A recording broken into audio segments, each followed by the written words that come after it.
ಬಡವರ 14 lakh BPL card ಕಿತ್ತುಕೊಳ್ಳುವ ಘೋರ ಅಪರಾಧವನ್ನು ರಾಜ್ಯ ಸರ್ಕಾರ ಮಾಡಿದೆ. ಅದರಲ್ಲೂ ನಮಗೆ ಮತ ಹಾಕಿದ್ದಾರೆ ಎಂದು ಜಾತಿ ಕೋಮು ಹುಡುಕಿ ಬಿಪಿಎಲ್ ಕಾರ್ಡ್ ರದ್ದು ಮಾಡುತ್ತಿರುವ ದೂರುಗಳಿವೆ ಎಂದು ವಿಧಾನ ಪರಿಷತ್ ಸದಸ್ಯ ಸಿಟಿ ರವಿ ಆಕ್ಷೇಪಿಸಿದ್ದಾರೆ. ಮಲ್ಲೇಶ್ವರದ ಬಿಜೆಪಿ ರಾಜ್ಯ ಕಾರ್ಯಾಲಯ ಜಗನ್ನಾಥ ಭವನದಲ್ಲಿ ಇಂದು ಮಾಧ್ಯಮ ಪ್ರತಿನಿಧಿಗಳ ಜೊತೆ ಮಾತನಾಡಿದ ಅವರು, ಬಡವರ ಅನ್ನಕ್ಕೂ ಕನ್ನ ಹಾಕುವ ಪರಮ ಅನ್ಯಾಯ ಇದಾಗಿದೆ ಎಂದು ಟೀಕಿಸಿದರು. ಜಾತಿ ಹುಡುಕಿ ಕಾರ್ಡ್ ರದ್ದು ಮಾಡಿದ್ದನ್ನ ಸೋಷಿಯಲ್ ಮೀಡಿಯಾದಲ್ಲಿ ನೋಡಿದ್ದೇವೆ. ಬಡವರ ಅನ್ನಕ್ಕೂ ಕನ್ನ ಹಾಕುವ ಸರ್ಕಾರ ಇದೆಂದು ಆರೋಪಿಸಿದ್ದಾರೆ. ಎಐಸಿಸಿ ಅಧ್ಯಕ್ಷ ಖರ್ಗೆ ಅವರನ್ನ ನಿನ್ನೆ ಆರ್ಎಸ್ಎಸ್ ಬಿಜೆಪಿಯನ್ನ ವಿಷಯ ಸರ್ಪಕ್ಕೆ ಹೋಲಿಸಿದ್ದಾರೆ.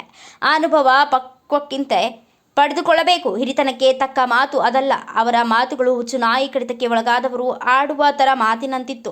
ಮಲ್ಲಿಕಾರ್ಜುನ್ ಖರ್ಗೆ ಅವರು ಆ ಮಾತನಾಡಿರೋದಾದರೂ ಅಥವಾ ಕಾಂಗ್ರೆಸ್ನ ರಾಹುಲ್ ಗಾಂಧಿ, ಸೋನಿಯಾ ಗಾಂಧಿ ಖರ್ಗೆ ಅವರ ಮೂಲಕ ಈ ಮಾತನಾಡಿಸಿದ್ದಾರೋ ಗೊತ್ತಿಲ್ಲ. ನಿಮ್ಮ ಮಾತು ಸಂವಿಧಾನದ ಮೇಲೆ ನಂಬಿಕೆ ಇಟ್ಟವರ ಮಾತಲ್ಲ. ಹೊಡಿ ಬಡಿ ಕೊಲ್ಲು ಎಂಬ ತಾಲಿಬಾನಿಗಳ ಮಾತಿಗೆ ವಿಷಾದ ವ್ಯಕ್ತಪಡಿಸಿ ಕ್ಷಮೆ ಯಾಚಿಸಬೇಕು ಎಂದು ಆಗ್ರಹಿಸಿದರು.